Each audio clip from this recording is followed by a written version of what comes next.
રાજકોટ કોંગ્રેસ દ્વારા સફાઈ કાર્યક્રમ યોજવામાં આવ્યો।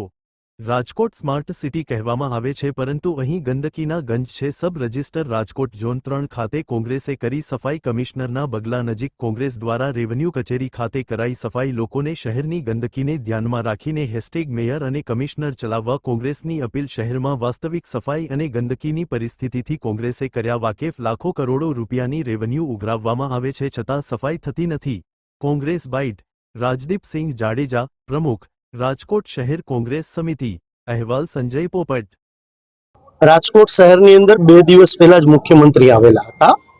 આજે તમે જોવા જાવ તો આ રેવન્યુ ડિપાર્ટમેન્ટ છે, સરકારને કરોડો રૂપિયાની દરરોજની કમાણી કરીને આ વિભાગ આપે છે। કારણ કે રાજકોટના શહેરીજનો મકાન વેચતા હોય કે મકાન ખરીદતા હોય એટલે અહીંયા દસ્તાવેજ કરવા માટે આવતા હોય। એવી ઘણી ઓફિસો છે સરકાર। તો આજે તમે જોઈ શકો છો કે આ કમિશનર, મ્યુનિસિપાલિટી કમિશનર રાજકોટ શહેરના અહીંથી 100 મીટર દૂર જ રહે છે।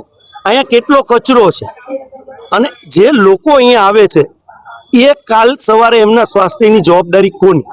કારણ કે અહીંયા વકીલશ્રીઓ પણ આવે છે દસ્તાવેજ કરવા માટે, રાજકોટની જનતા પણ આવે છે, અડધી કલાક અહીંયા રાહ જોવી પડે છે। અને આ કચરો, એટલો બધો કચરો છે કે જેના હિસાબે લોકોની ક્યાંક ને ક્યાંક માંદગીમાં, દસ્તાવેજ કરવા આવ્યા હોય ને માંદગી ઘરે લઈને જાય એવી પરિસ્થિતિ સામે આવી છે। એટલા માટે રાજકોટ શહેરના મેયરશ્રીનો વોર્ડ પણ આવે છે, વોર્ડ નંબર 7 આવે છે, કમિશનરશ્રીનો બંગલો પણ નજીક આવે છે। મુખ્યમંત્રીશ્રીને સ્માર્ટ શહેર, રાજકોટ સ્માર્ટ શહેર છે, આવી વાતો મેયરશ્રી અને મ્યુનિસિપાલિટી કમિશનરશ્રી કરી રહ્યા છે।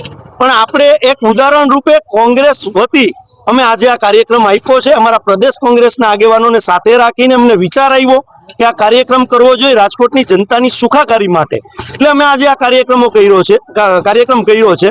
માત્ર સ્માર્ટ શહેર છે એ કાગળ ઉપર છે।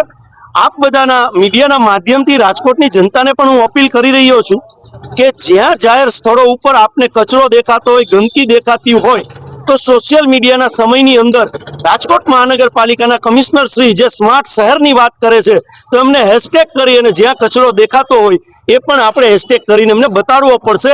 ત્યારે જ રાજકોટ શહેર છે એ સ્માર્ટ શહેર થશે। રાજકોટની જનતાએ પણ જાગૃત થવું પડશે। આ અમે એક એક્ઝામ્પલ તરીકે આજે અમારા કોંગ્રેસ પરિવાર દ્વારા અમે સફાઈ કાર્યક્રમનો એક કાર્યક્રમ અહીંયા રાખેલો હતો।